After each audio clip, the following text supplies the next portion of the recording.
Welcome back. I was really excited to see you sending in your TIF annual report, Abby, when we already had you on the agenda, because it felt like such a nice synthesis.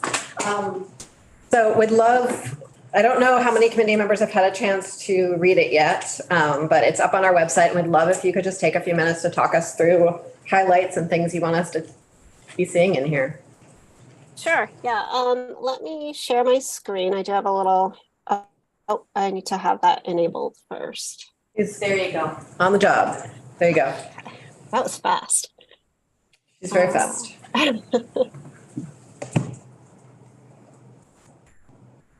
Make sure I'm sharing the right screen.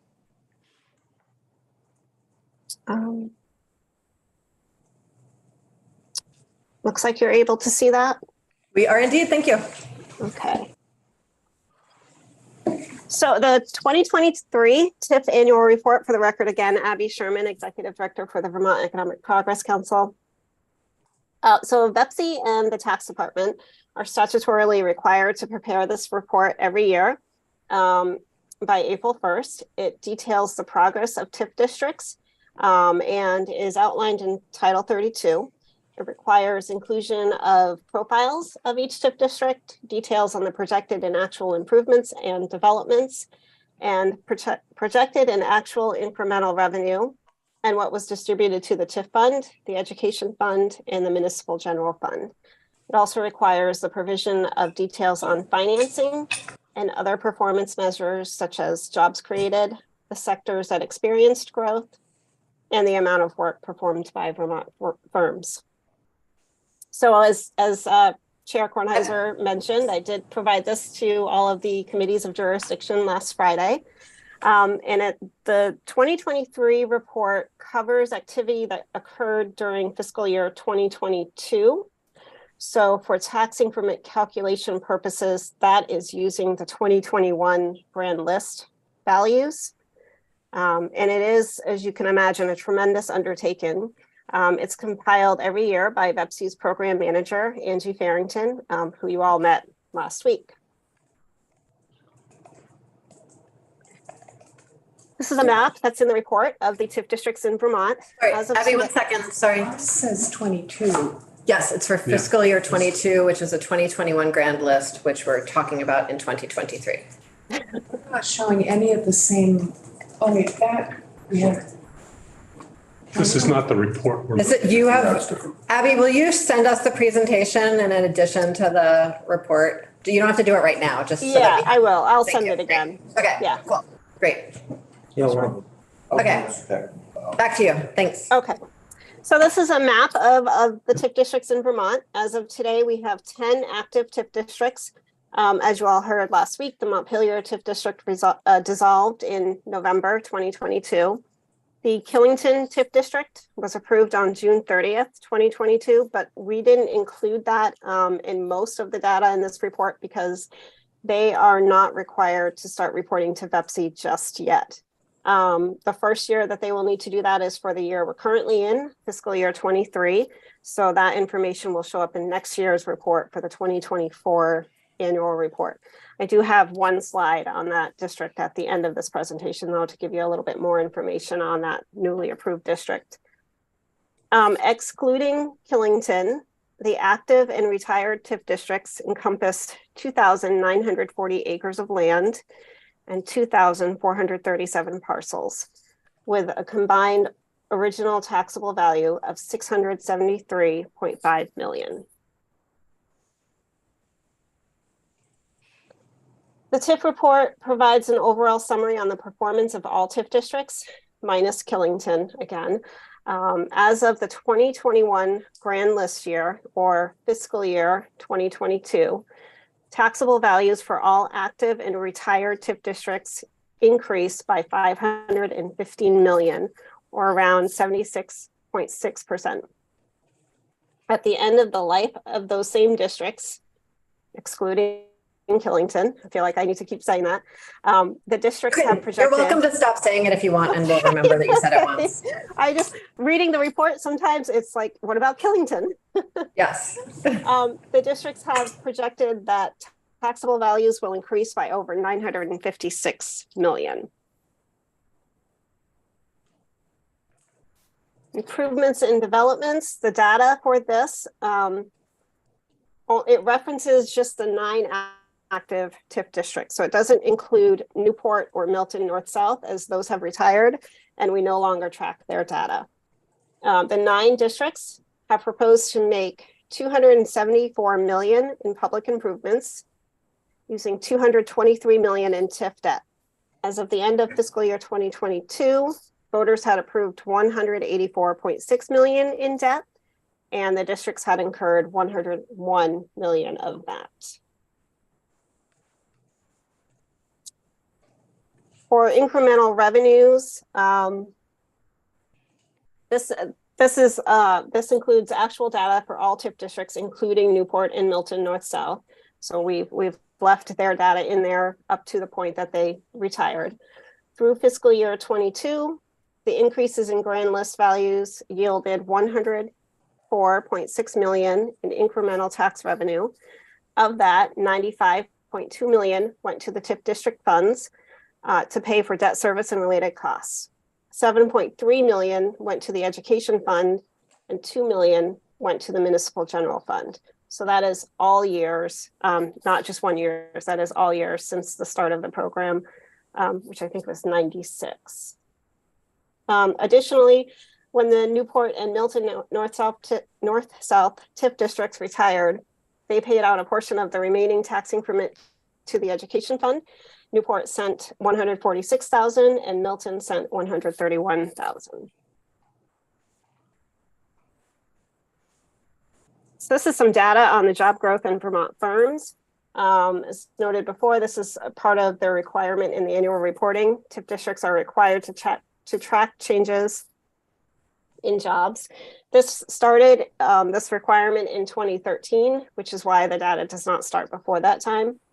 In 2020, we asked districts to report on 2 points at the end of February, which was just before the shutdown due to the pandemic, and again at the end of the fiscal year. So that's why you see that little February 20 there, that little bump, and then it drops significantly. The jobs had started to Abby, recover. one second. Hey, Abby, just a quick question. Are these growth numbers, are they annual or cumulative? These are cumulative. Thank you. Yeah, in the report, we do show the annual changes in jobs by district, by sector. And it follows, it starts on page 14 of the report, I think. All right, thank you. Yep.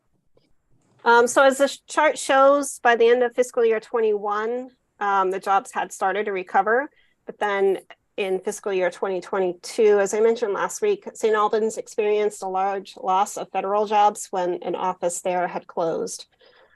So that's the biggest reason for the drop in jobs between fiscal year 21 and 22. The districts also reported on work performed by Vermont firms. The aggregate amount of that since 2013 is 117.2 million. With 7.1 million being performed by Vermont firms during just fiscal year 22.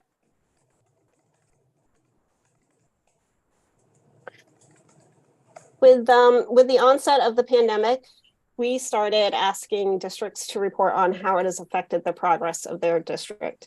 We also continue to discuss this with the districts during the spring and fall monitoring visits.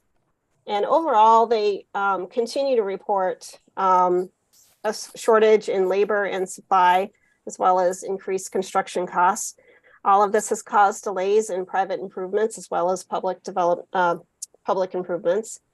But that said, we are seeing some improvements and developments in some of the TIF districts, and I have one example of that in this presentation. But as you are also aware, Barre and Hartford have asked for extensions to incur debt and retain tax increment due to the issues that they have faced as a result of the pandemic. This is another component of the report, that each TIF district has a TIF profile.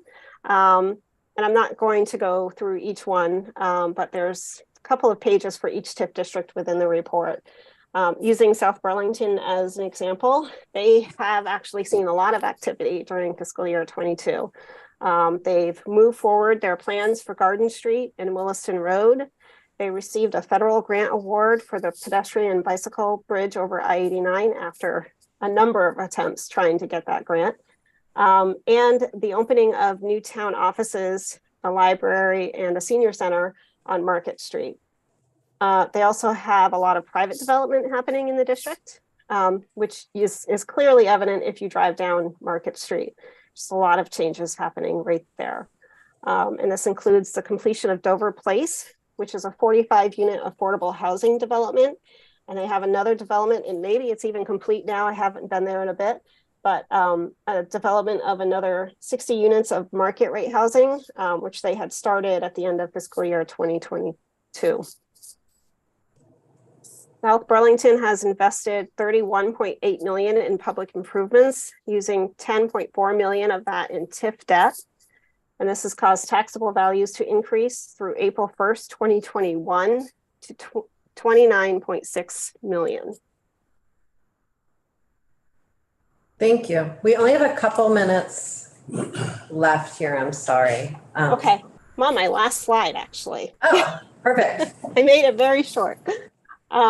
So we also included in our annual report some information on the newly approved Killington TIF district. And on your screen, you can see a map of the district. This district will advance plans that have been in place since the 1980s to create a ski village at the base of Killington Mountain. The primary need to advance these plans is to develop a water system, which also addresses the PFAS contamination in that region, and improve the travel conditions for Killington Road to accommodate multiple modes of travel and allow for additional capacity. Killington is home to the region's second largest employer, and the TIF district will add density and vitality to the area, yielding region-wide and statewide benefits, including increased job opportunities, revenues from sales and rooms and meals tax, and provide additional recreational opportunities. The district encompasses 577 acres over just 27 parcels and has an original taxable value of $13 million. The public improvements are estimated to cost $62.3 million and is anticipated to grow the grand list taxable values by $285.5 million, yielding an estimated $115.5 million in incremental tax revenues over the life of the district. Killington was approved to retain 70% share of education tax revenue, providing the other 30% to the education fund. So that 30% yields an estimated $26.7 million over the 20-year retention period. BEPC also approved Killington's first phase filing in December, and they received voter approval for a $47 million bond to begin the first phase of their project. So we should be seeing a lot of activity in Killington this summer. Thanks. Representative Murray, you had a question? Yeah, thank you, Abby. Is there information, I'm just looking through the report here and just trying to find if there's some way to tell what the foregone revenue to the education fund is for the fiscal year totals? So that is not information that BEPC compiles. I understand that that is a separate report that is prepared by the Joint Fiscal Office. Okay, all right, thank you. Mm-hmm. Okay, well, oh, sorry, Representative Andrews. I was also wondering if there's any data, I was just like paging through and I didn't see that if the TIF district was not formed, like how much that property value would have increased anyway. Yeah, we don't have that information. I understand the Joint Fiscal Office has done some analysis on that. There is also sort of comparative to that, the list that I provided you last week related to project-based TIF, and the list that we currently use in the Community Recovery and Revitalization Program that shows what stagnant and declining grand list values are over a 10-year period. So that also shows how they've grown in the last 10 years. But of course, the TIF districts are also included in that. Great, thank you. Thank you so much for joining us. Really appreciate it. And I'll send this presentation and I'll resend the annual report as well. Okay, thanks. You don't have to resend the annual report. We have that You have it. up on Okay. our page. Yeah, just wanted to make sure we had the presentation too. Okay. Thank you. Appreciate it. it. Bye.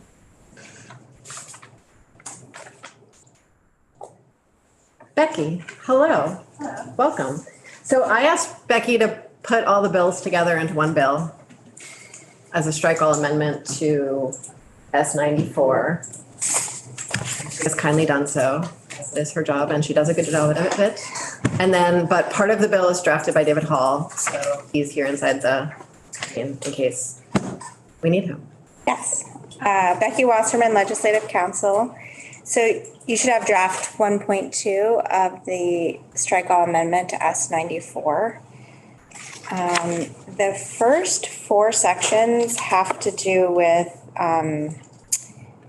changes to BEPC. And to the veggie program. So I don't know if, I understand you may have heard this, seen this language before in H10. So I don't know if you want me to muddle through it or ask David to explain it, or if I should just skip to the TIF related sections. Does the committee want another walkthrough of H10 now that it's in another place? I think if we're gonna get some changes, we might wanna wait Okay, great. I Okay. think that's a no. on the Pepsi one. Okay. Okay. Then I can skip to the TIF related sections that start on page 7 of the bill. And sorry, the way I asked Becky to structure this, just like context for folks, is because VEPC has oversight over TIF and veggie, it was sort of VEPC changes first, then veggie, then TIF, big picture, and then there's some like sort of short-term things like the Berry extension and the White River extension and the sunset changes for veggie are sort of all at the end because those are immediate things, not like big picture programmatic things. Okay. And the TIF sections are making some statutory changes to the TIF provisions. Is there a question? At our own devices. Oh, did you want me to pull it up? I'm sorry. That's what we do. Okay. No, that would be great. Sorry, we didn't. Yeah. I will. We switched like 3 weeks ago. Okay. Just send one to you, so it's thanks. Okay. Yes, I will do that. So I will explain that this committee in the past has seen these changes in various forms in other bills. And we voted, I mean, it was last biennium, so not everyone was on the committee, but we did vote out all this language from the committee and from the House last year, and the Senate didn't have time to pick it up. Or didn't pick it up, you know, who knows why. Just got the Zoom link, so I am connecting. And it was based on as sort of a response to some issues that Graham had flagged in his analysis related to TIF. And some of the issues I think also date back to some of the auditors' reports on the TIF districts as well.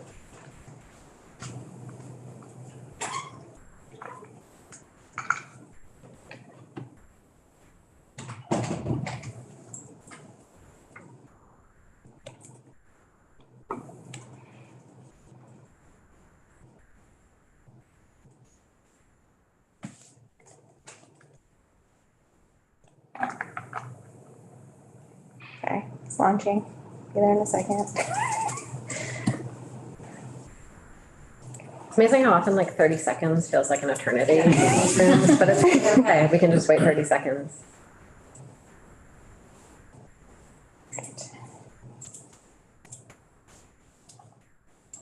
Here.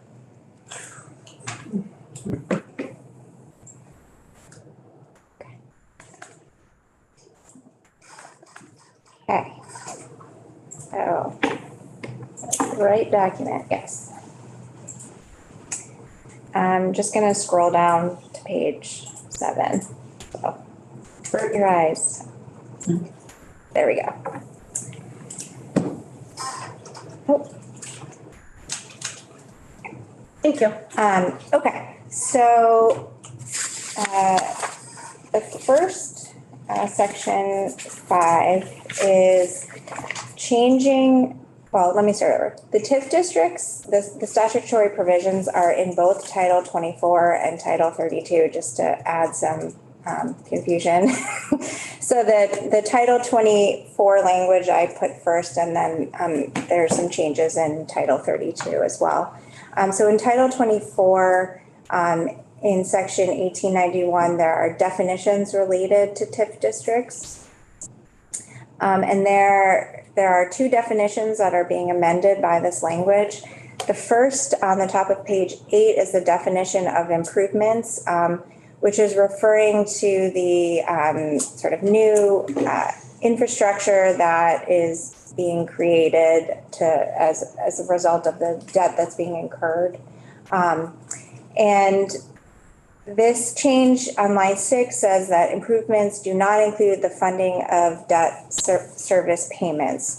So what this is getting at is that when a municipality incurs debt to pay for improvements such as infrastructure, a municipality cannot use those debt proceeds to pay for their debt service payments. And I think this has come up in the context of it takes a municipality a little bit of time to sort of see the benefit of the tax increment that is rising as a result of the infrastructure improvements.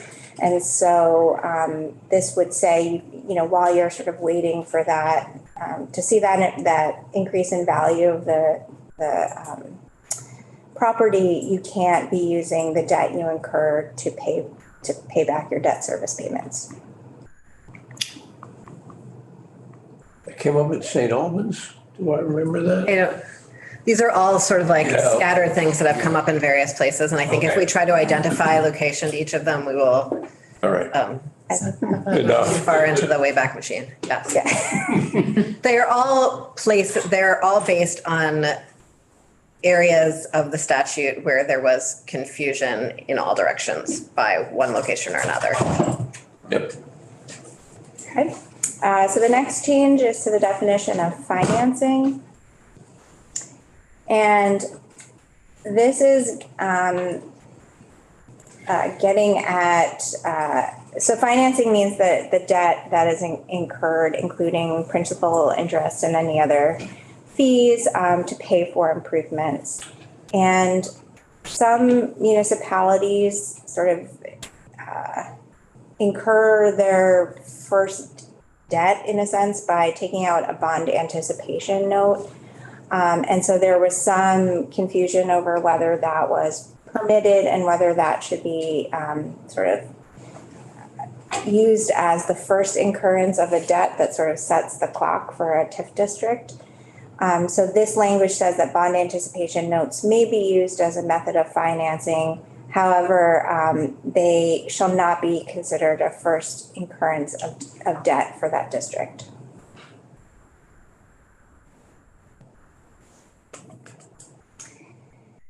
And then the next change is adding a definition of what an active district is. And the reason this is being added is because you'll see in the next section, there's, I want to say in 2014 maybe, there was a change to statute that put the list of all the TIF districts in statute that were approved by VEPC. And the problem with that is that change obviously changes over time. More TIF districts have been approved since that time, and some have become inactive. And so rather than have sort of an inaccurate list set in statute, there is just a reference to what an active district is. And so I'll just sort of scroll to the next section to make clear what I'm saying. So in section 6, this is where the current law says that the following municipalities have been authorized to use education tax increment for a TIF district, and you'll see the list here. And so this is striking out this list and saying that there shall be not more than 14 active districts in the state at any time. And you'll notice, for example, I think Montpelier and Killington were not on this list, although I think Montpelier has now become inactive. So if it had been added, it would have had to be removed anyway. So this is sort of setting a max of 14 districts at a time.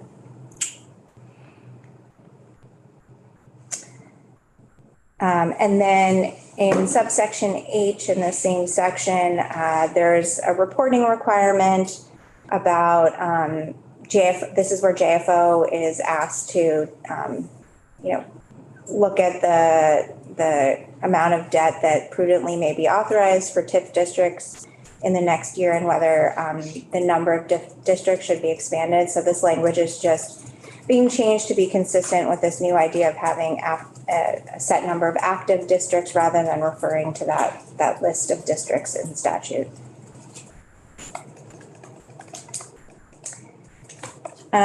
Section 7 is amending the section that deals with setting the original taxable value in a district. So when a district is created, there is an assessment of the property in that district and the original taxable value is set, and that's how you determine the tax increment by how much that value has increased over the time of the district, of the TIF life. And so one of the issues that came up is whether or not the boundaries of a district could be changed once that sort of district was created and the OTV was set.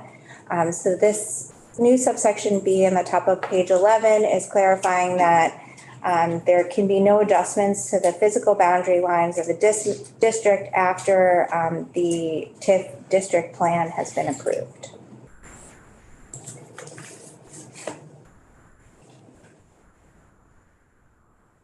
Okay. Section 8 is, so this section, I'll just explain before I go to the language, is dealing with the situation of, I think this is the right word, of decrement, when I love that word. the value of the property actually decreases as compared to the original taxable value rather than increasing. And this, Like if there was a hole in the ground. yeah, Just for instance.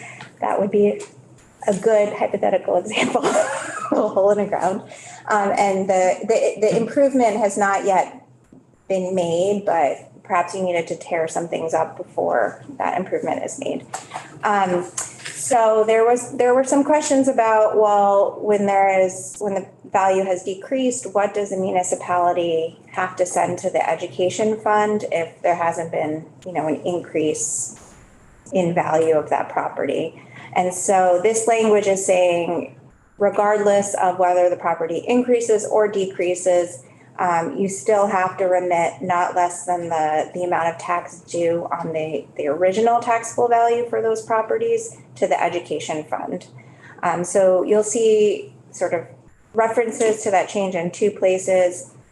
So first, in subsection A, this is talking about the municipality needing to hold apart the amount that for the education fund.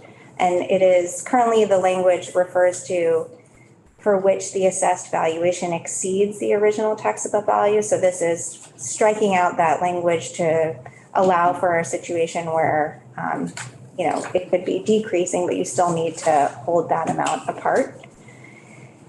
And then on page 12, a new subsection E is added to clarify that in each year, a municipality has to send not less than that aggregate tax due on the OTV to the education fund. Section 9 is now moving to the Title 32 sections that deal with TIF districts. So the first change on page 13 deals with a municipality that has both a TIF district and a tax stabilization agreement in place. And so this is saying that for those municipalities The municipal and education property tax increment for the properties in the TIF district have to be calculated based on the assessed values of the properties in the municipality's grand list and not on the stabilized value as reflected in the stabilization agreement. I would need an example to really understand that. I actually think this came about because of Montpelier. So I don't, Well, and Montpelier's gone, right? that is Or no? no longer an active district. Do you have an example? Well, we'll say Thetford, Okay. right, big, all this good stuff, right? We do a tax increment, we do a tax stabilization, which the way we write it in Thetford, I'm just making this up, we devalue the value of a bunch of property for Yeah, the purposes of paying taxes to the municipality. And if we use that devalued amount to also calculate TIF taxes, we basically slipped under the, the camel under the, that was under the tent to decrease the taxes that would be available to be paid or should be paid. Does that sound right? Yeah, I think it would be basing the amount that you're sending to the education fund on a lesser So- value of the property than the actual grand list value of the property. thank you. Okay. Do you want to jump into the mix here, or do you feel like we figured it out without you? I think that's a pretty good answer. Okay. I wouldn't have used such a great metaphor, but We've actually already used that metaphor twice today, and I would rather we maybe didn't add it a third time. Not sure there's any other instance in this bill where it could apply. Let's go looking for one. Becky. Okay, so page 14, so in Title 32, there's some restrictions on approvals of additional districts. So subdivision 2, right now, BEPC cannot approve more than 6 additional districts in the state and not more than 2 per county. And they're sort of as a reference back to that list in Title 24. Because Title 24 now has this 14 district limit, this 6 district reference here kind of doesn't make sense. So this is just making those 2 sections of law consistent.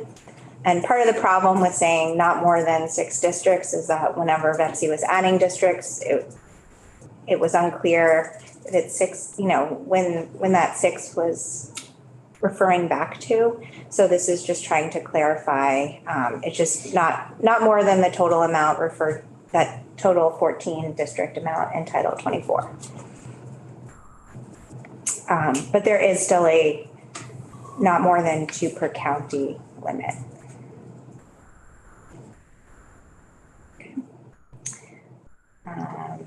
And then, okay, so on page 15, BEPC is authorized in statute to adopt a rule relating to TIF districts, and the language says that it's a single rule, and they did this back in 2015. There's a tax increment financing district rule.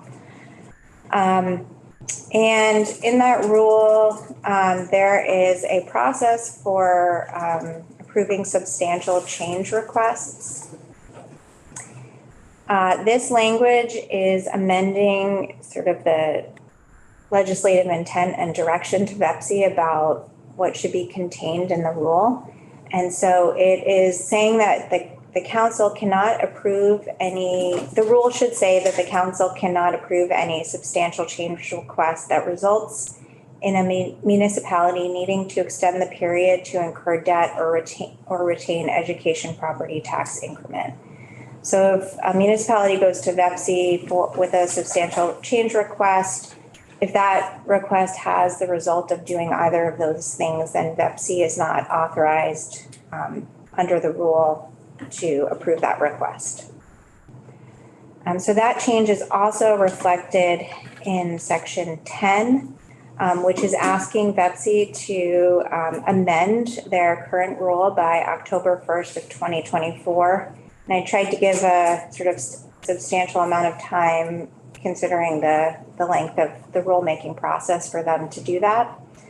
So this is referring to the rule. I have the citation for that rule. So asking them to amend that rule to make this change to require that the council shall only approve a municipality's substantial change request if approval does not result in that municipality needing to extend the period to incur debt or retain education property tax increment for its TIF district. And then subsection B is saying that, sort of while this rulemaking process is pending, Betsy shall not approve any of these substantial change requests.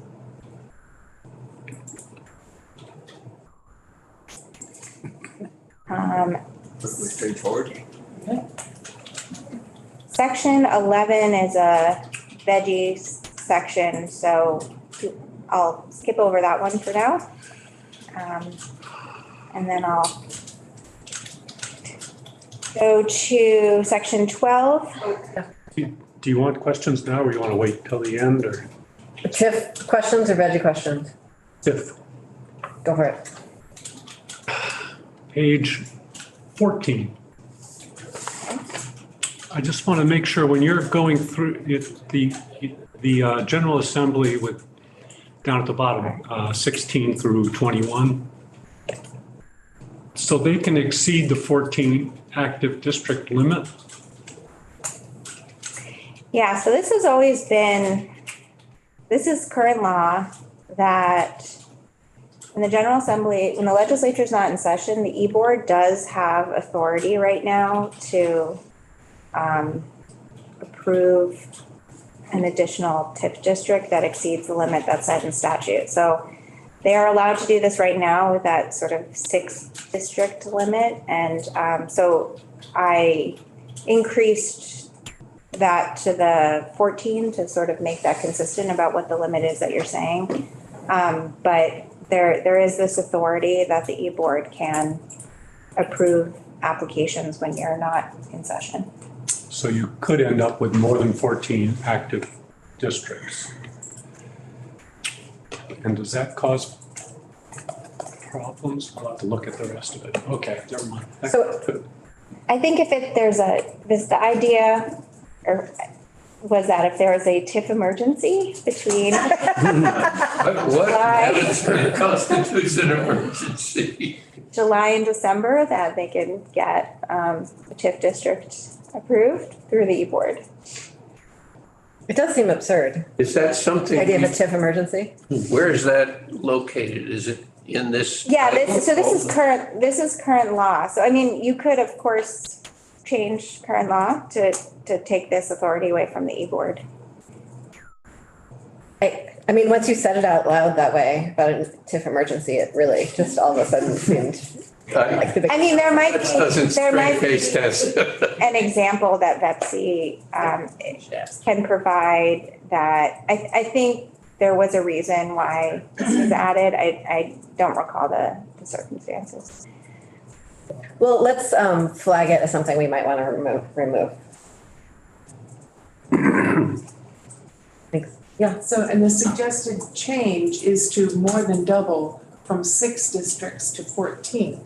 Do you want to explain? So it's not actually doubling it, it's just, so the current law has a list in statute of, I'm gonna misquote how many active districts, TIF districts there are.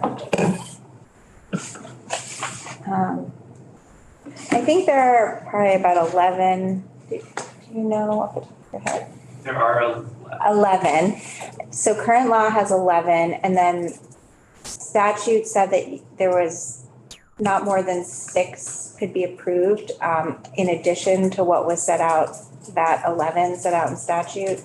I think actually there were only 4 that were left. So I think the total that could have been approved under current law was 15. And so when this came up last year in committee, I think they made it actually 1 less, made it 14, 1 less than what could have been permitted under current law. But I will have to check all those, because I think because Montpelier was approved and then became Dissolved, inactive. So I have to just check sort of the math on it, but I think it actually equals the same or perhaps less than what is currently allowed under law to be approved. Just going back to the emergency language, which, it doesn't really even talk about the e-board doing anything during an emergency. It just talks about basically approving applications.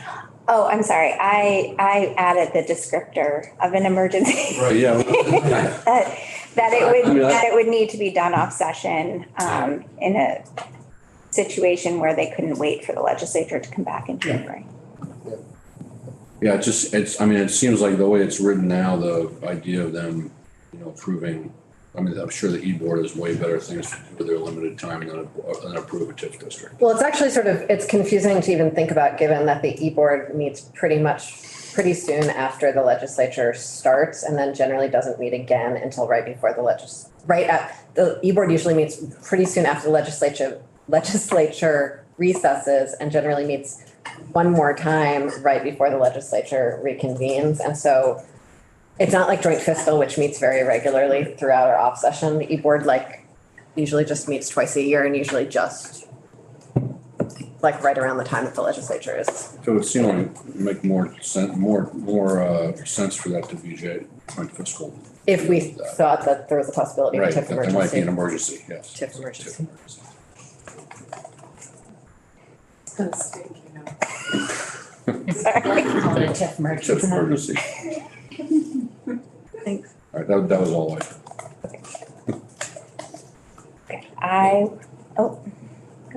It just still seems a bit odd since Pepsi takes considerable amount of time in the intake process to oversee an application.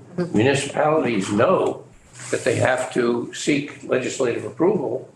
So it's like everybody knows the steps and the time it takes. So I'm I can't wait 3 months or whatever, relief.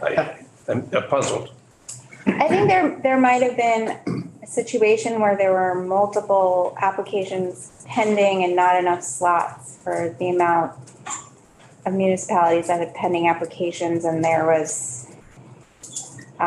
it was to address a concern that perhaps all of them could be ready before the legislature came back, and Pepsi wanting to be able to approve one if there was not enough capacity in the statutory limit. But that would short circuit what essentially is a political process anyway. Because it's the legislature that says yes or no. As opposed to Pepsi. I think it's a policy decision if you Yeah. want to allow them to have that authority off session or just keep the limit to what is in statute. Cool, thanks. Okay, any other TIF before we move into final TIF? Okay. Yeah, so section 12 and then section 13 are just the extensions for Barry, which And we've gone through those with you. I walked through. So that's extending the period to incur debt and the period to retain increment for both of those TIF districts. And the next section is just extending the sunset for veggie and then the effective date.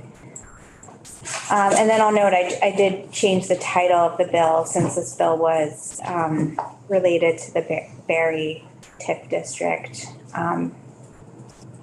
Unless anyone has anything catchier, I changed it to an act relating to miscellaneous changes to VETSI, the veggie program, and tax increment financing district provisions.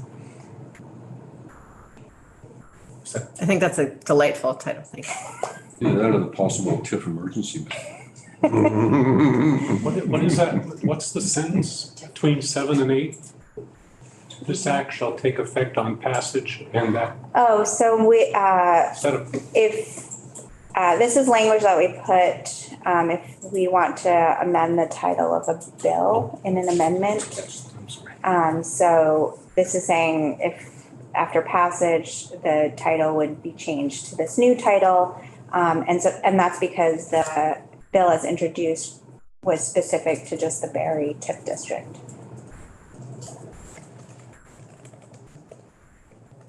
But okay, I think I understand, but this is the way you want it.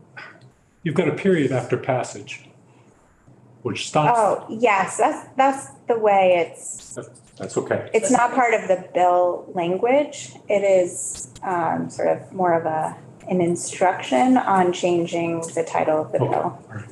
It's the way you do things. Yes. Okay, that's fine. Okay. Thank you very much. David? Yes.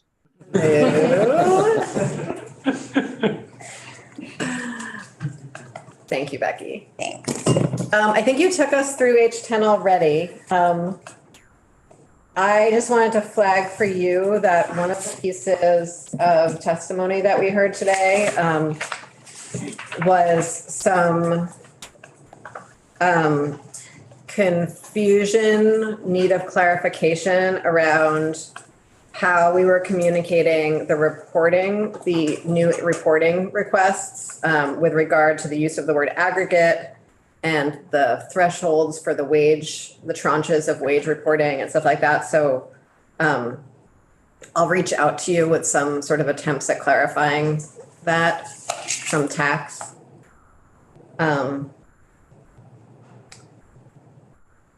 Are there other pieces that came up from veggie testimony that folks want to try to tackle? Okay. Just the salary bands, of course. Yeah. Did you mention the retention piece?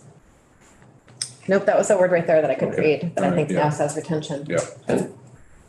Just clarifying that retention's not a legitimate use. Threshold for extra look-see at the application to come down from $1 million. Okay, let's tackle what Carl said and then yours. David, being really explicit that this isn't for retention of jobs in statute, even though it's all, what do you think about that? I know I've asked you this question before, but I don't think I've ever asked you publicly. I don't think that it could be any more clear than it is in the law. I can point to you the 15 different places that say this is for the creation of new jobs, the definition of a qualifying job, the basis of the the job's performance requirement. I mean, there's I don't know how else to say it. Okay. I mean, you could, draft a section of a bill that says, it's the intent of the General Assembly that this program is only for the purpose of creating new jobs, but that's exactly what the law already says. Okay.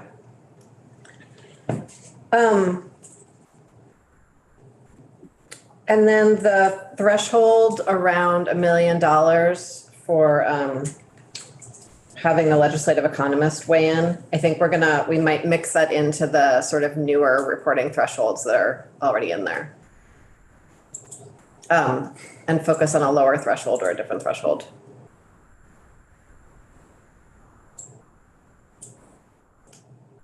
Okay. Including, what do you think of the drafting something that any LMA enhancement requires legislative economists weighing in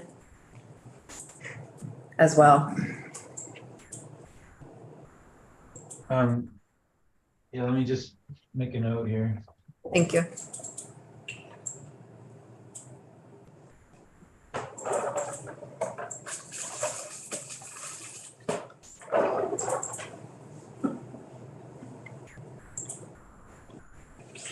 I'm not quite, are you gonna follow up with me directly about the $1 million threshold, or can you repeat what it is you want to see changed?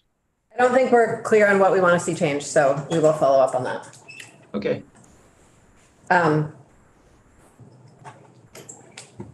the LMA enhancements having, like, being part of that threshold. Got it. And then, I think that's everything that I have there, if anyone else has. Got Peter's. I had a note about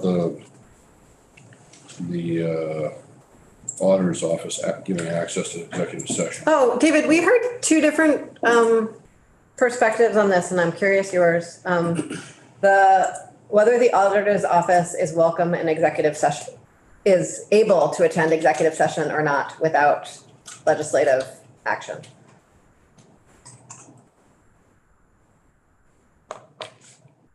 I mean, my gut would be no, but I don't guess I know the answer. I can talk to Tucker about it. Okay, Abby seemed to think that he was. Okay, And didn't the auditor tell us at one point he was allowed, but then he was not allowed? Yeah, he didn't know why, or something Didn't know had why. happened. Was a while ago, yeah. so, yeah, we need to find our way towards clarity on that one. So if you could get back to us after a little bit of research, that'd be great. Thank you. Sure. Okay, I think we're gonna tie that up with a bow, team. Does that sound good? Yep. Okay. And I think we're done for the, hi, so sorry, come. I was like, I know I'm missing something on my agenda. What is it? Please. Ted, sit in the chair, talk to us. I'm so sorry to forget you for a moment. No problem.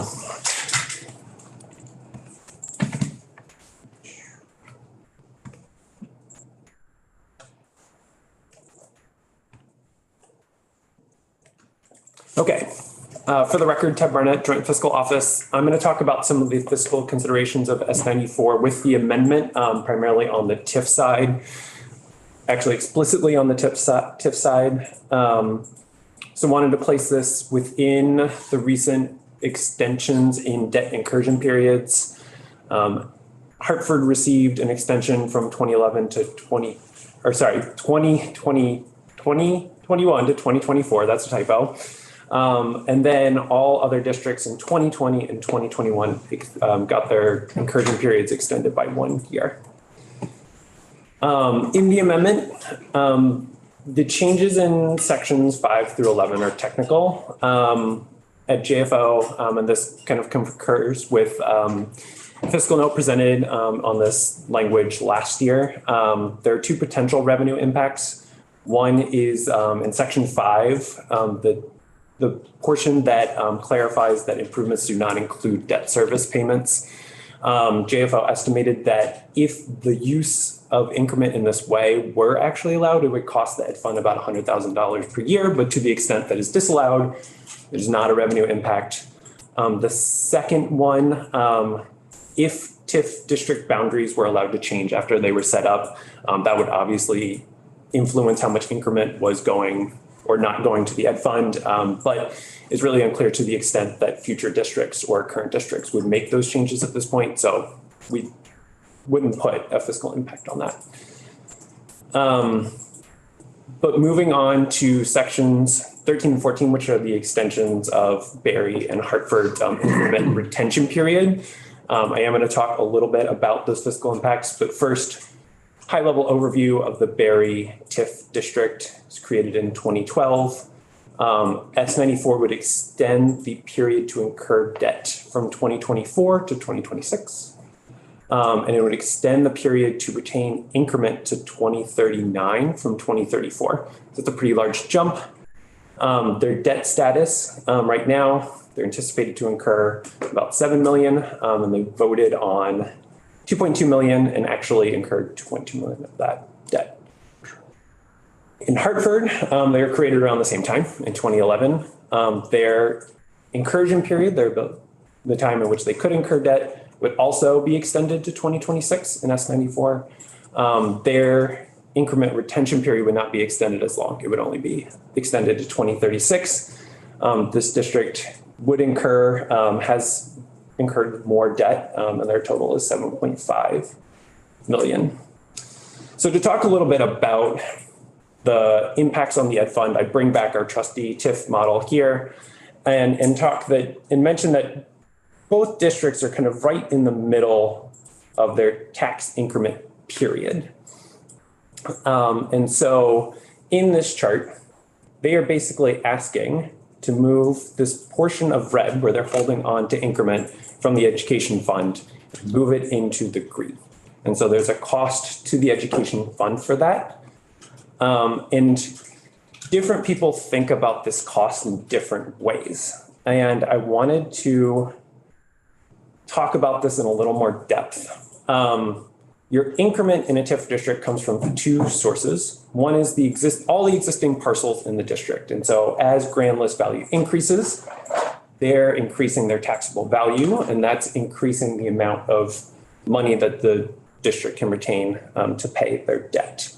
But it also comes from new development. So some folks were mentioning that, it doesn't actually cost the ed fund anything, and that's because certain developments haven't happened.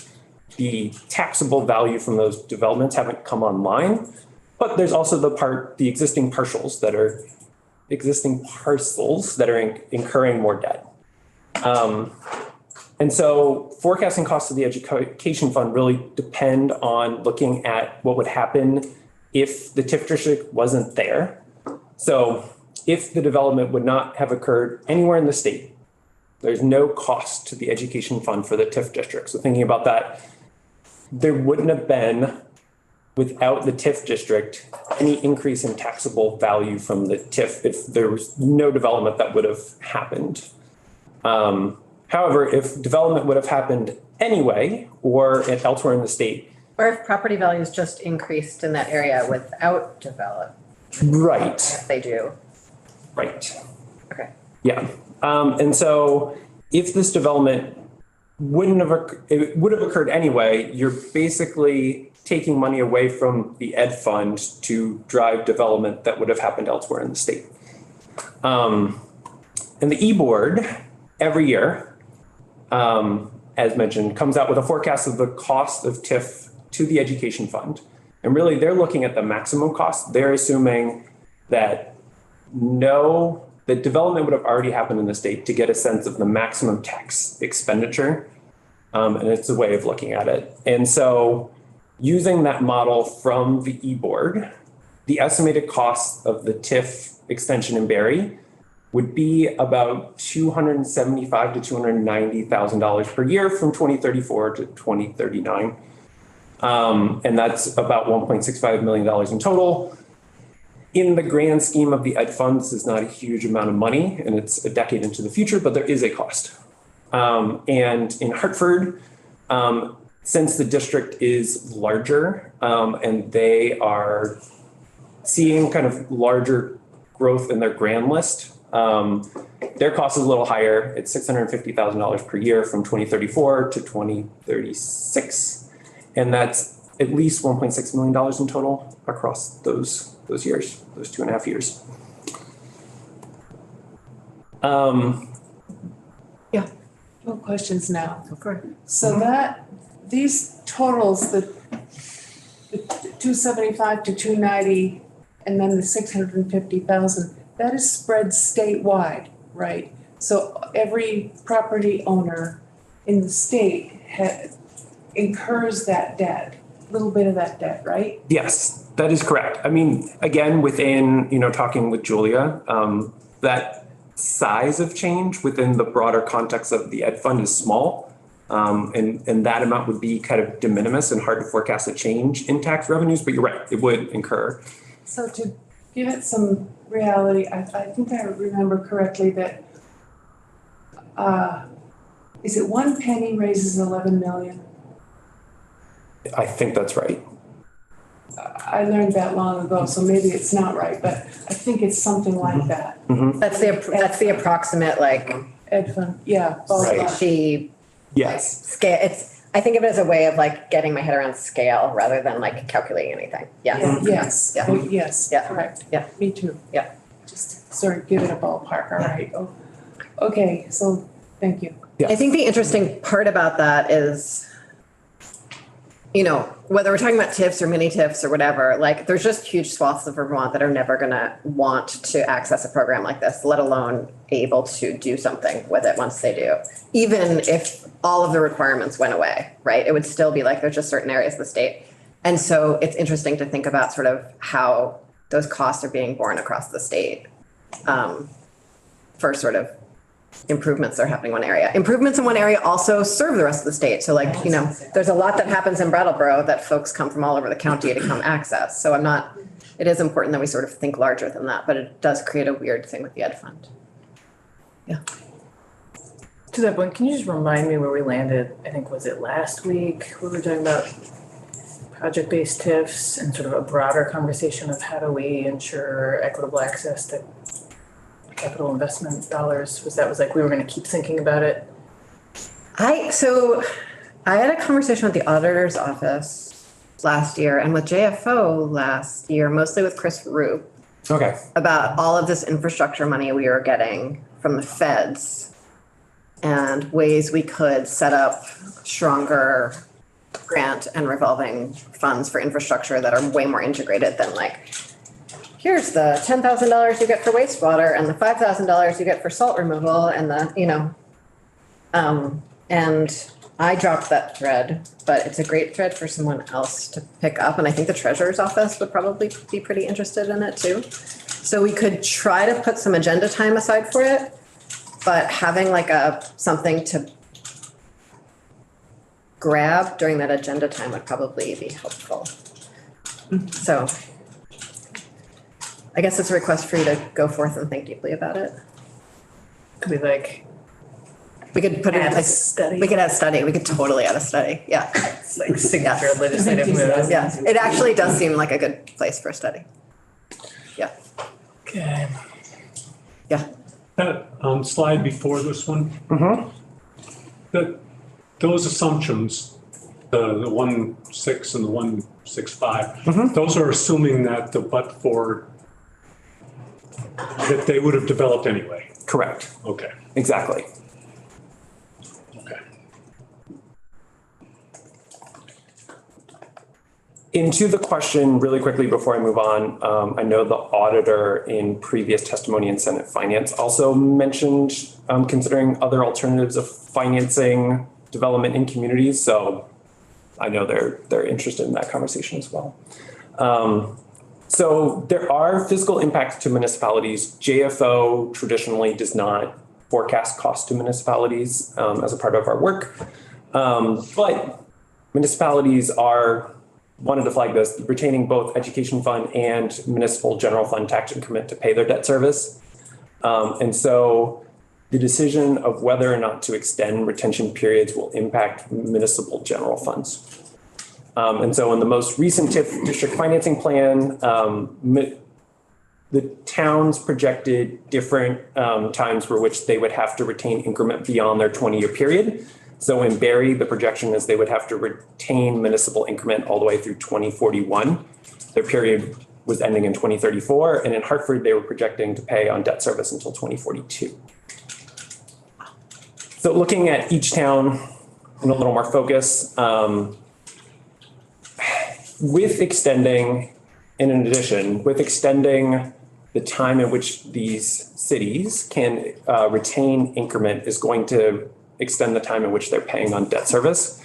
So if municipalities retain or start new projects, bond for them, incur more debt, if they have that debt on the books and their retention period is not extended, that those costs in the out years beyond 2034 they have to be borne by the municipality. And in Barrie in particular, their financing plan relies heavily on redevelopment of one specific property called, I think, the Rouleau plant. And that if that development doesn't materialize in the way that Barrie expects it to, it could increase the municipal taxpayers' responsibility for the debt service in this TIF district. In Hartford, They are similarly forecasting a longer time to retain or to have to pay on debt service. There's in their kind of 2020 phase filing, they're anticipating a relatively large jump in the size of the increment, so taxable values in 2024. I would have to do more digging to figure out what that jump is, but if the increase doesn't happen as projected, Hartford's plan really relies on building up a large surplus in increment, and then when their debt retention period ends in 20 years, they will have surplus by which to pay their debt service. So that is a risk in Hartford. So finally, by extending the statutorily outlined 20 years that TIF districts have to retain their increment, it does make it harder for certain entities to monitor and understand what's going on in different districts if each one has a different time period by which they're retaining increment and keeping everyone on the same page. The other thing is it could create a precedent for other towns with TIF districts to follow the example of Hartford and Barre and ask for extensions. I know COVID has been a major factor in all of these, but to the extent towns figure that Hartford and Barre got an extension, why can't we?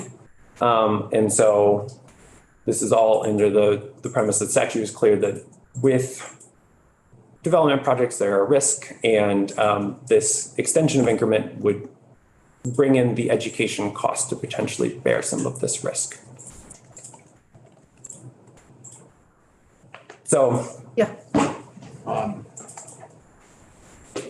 Somewhat apropos of this slide right there.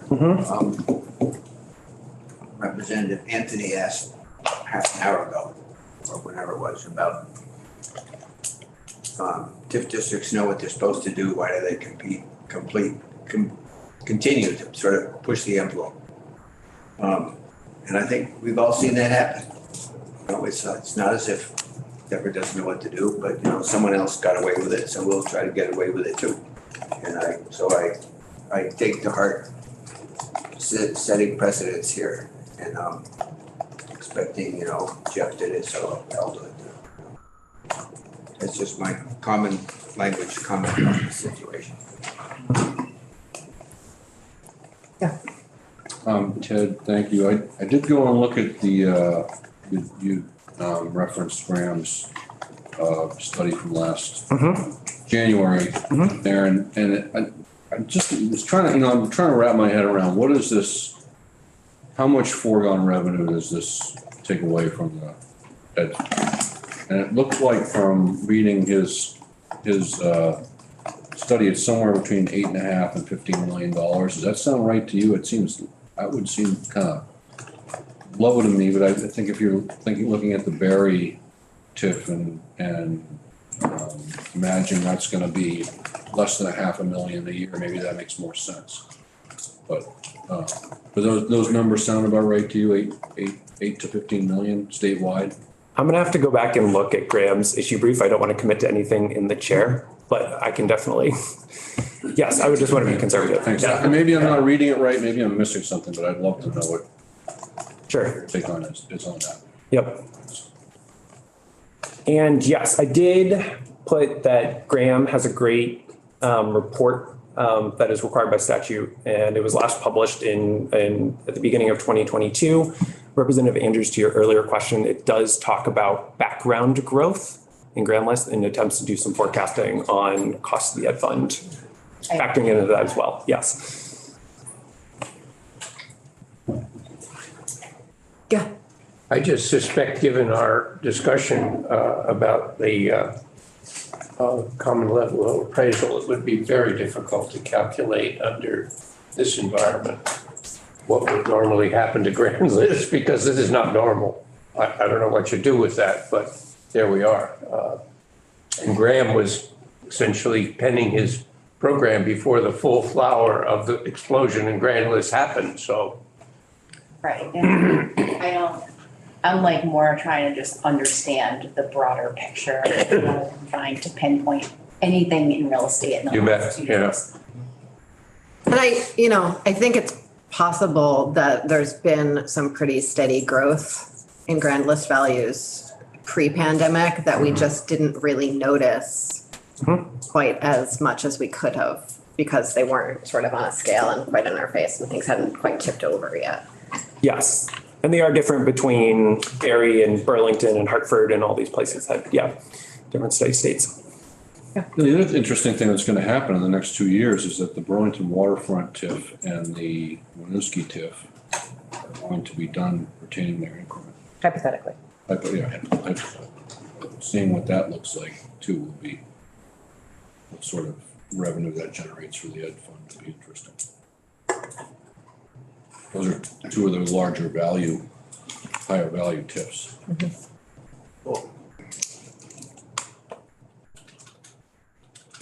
Anything else? Anyone? Okay. Thank you so much. Of course. And with that, we are done for the day. That's kind of amazing. Okay, yeah. Interesting afternoon. Oh, good, yeah. To do. Sure.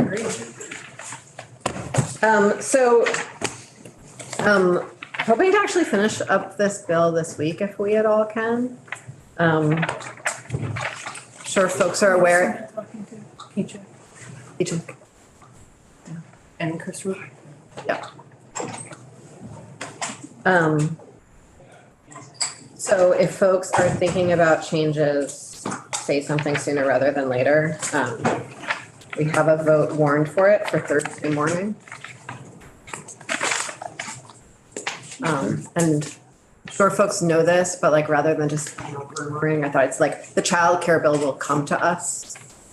And we have significant work to do to make the revenue structures that are in it more progressive and sound than they are now. This thing is tomorrow morning. It is tomorrow morning. No, actually, that was, I was talking to, so there are a few tweaks that various advocates and the administration have asked for the existing EITC and CTC. Like some tiny expansions, some language tweaks, things like that, I was sort of kind of getting to in the second half of the session. And then in talking to Commissioner Bolio, they've started receiving, tax filings, because it's almost April 15th, and they're really blown away by sort of who's accessing the child tax credit that we passed last year. And so want us to have an opportunity to better understand how incredibly fabulous it is. Not to stack the deck there. So that's what we're doing tomorrow. Okay, good, Yeah. cool.